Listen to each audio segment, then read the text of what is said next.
ஹாஜி உம்ரா தியானம் சர்வீஸ் எப்படி இருக்கு அது மட்டும் சொல்லுங்க மக்களுக்கு. சர்வீஸ் ரொம்ப நல்லா இருக்கு.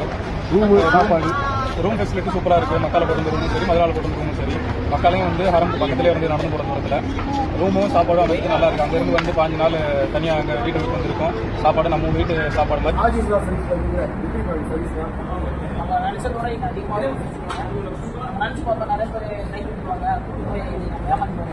ஆனால் நீங்கள் செய்யல, நீங்கள் ஃபுட்டும் சரி, ஹாஸ்பிட்டல் சரி, ஏர்போர்ட்லேருந்து கூட்டு வரப்போ சரி, அது நீங்கள் வாடகை சேர்த்து ஒன்றா கொடுத்துருவாங்க. அது ரொம்ப சந்தோஷமாக இருந்துச்சு. எதுவும் கரெக்டாக முடிஞ்ச மாதிரி நல்லா இருக்கு. சர்வீஸ் நல்லா, ஆட்சி சர்வீஸ் நல்லா இருந்தது. நல்லா சிறப்பான எல்லாமே அவருடைய ஸ்டாஃப் ஃபுல்லாக எல்லாம் வழிகாட்டுறது எல்லாமே நல்லா இருந்தது. சாப்பாடுலாம் இன்ஷால்லா சாப்பாடுலாம் நல்ல முறையில் நல்லா ரூம் வசதி எல்லாமே நல்லா பண்ணிருந்தாங்க. வேறு ஏதாவது சர்வீஸ் நல்லா இருந்துச்சு.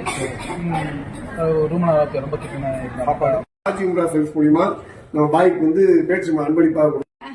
ஹாஜி உம்ரா சர்வீஸ் மூலியமா உங்களுக்கு 5 கிலோ பேச்சம்பழம் அன்பளிப்பா தரும். வந்து 10 கிலோ பேச்சம்பழம் அஜ்வா பேச்சம்பழம் அன்பளிப்பு கொடுக்கப்பட்டிருக்காங்க. ஹாஜி உம்ரா சர்வீஸ் மூலியமா பேச்சம்பழம் வந்து ஹாஜிகளுக்கு இலவசம். ஹாஜி உம்ரா சர்வீஸ் மூலியமா பேச்சம்பழம் வந்து ஹாஜிகளுக்கு அன்பளிப்பு கொடுக்கப்பட்டிருக்கு. சர்வீஸ் மூலியமா பாய்க்கு வந்து பேச்சம்பழம்.